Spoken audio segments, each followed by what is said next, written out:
মহামান্য হাইকোর্ট বিভাগের রায়ের বিরুদ্ধে সংশ্লিষ্ট ফোরাম মহামান্য আপিল বিভাগে রায় না করা আপিল না করা পর্যন্ত কোনো কিছু ওই রায় বিষয়ে বলা যাবে না। তবে আসামি দুইজনের পক্ষে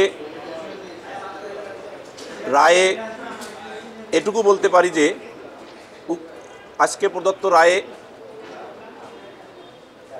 আমি আইনজীবী হিসাবে সংক্ষুব্ধ এবং আমি মনে করি যে ন্যায় বিচার যেটা প্রত্যাশা করেছিলাম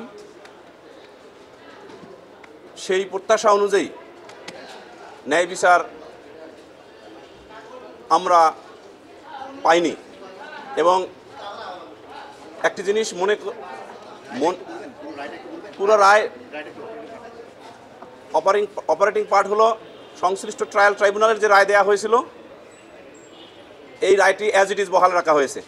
অর্থাৎ সংশ্লিষ্ট ট্রায়াল ট্রাইব্যুনাল যাদের ফাঁসি দিয়েছিলেন এবং যাদের যাবজ্জীবন দিয়েছিলেন তাদের অ্যাজ ইট ইজ বহাল রাখা হয়েছে।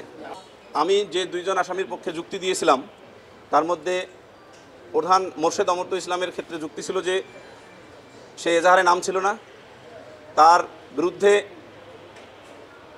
যে চারজন সাক্ষ্যের ভিত্তিতে সাজা দেওয়া হয়েছিল ট্রায়াল ট্রাইব্যুনালে সেই চারজন সাক্ষীর সাক্ষ্য অর্থাৎ তাদের জবানবন্দিতে সেই বক্তব্যগুলো নেই। ট্রায়াল ট্রাইব্যুনাল অস্তিত্বহীন ডিপোজিশন ইনসার্ট করে রায় দিয়েছিলেন।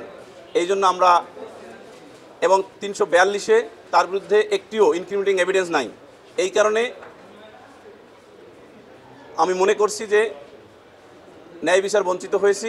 কিন্তু আইনের অধীনে আইনের মাধ্যমে মহামান্য আপিল বিভাগ ছাড়া আমাদের আর কোনো ফোরাম না থাকায় আমরা সেই প্রত্যাশায় রাখতেছি যে ইনশাল্লাহ মহামান্য আপিল বিভাগ এই বিষয়গুলি বিবেচনায় নিয়ে ন্যায় বিচার প্রতিষ্ঠা করবেন।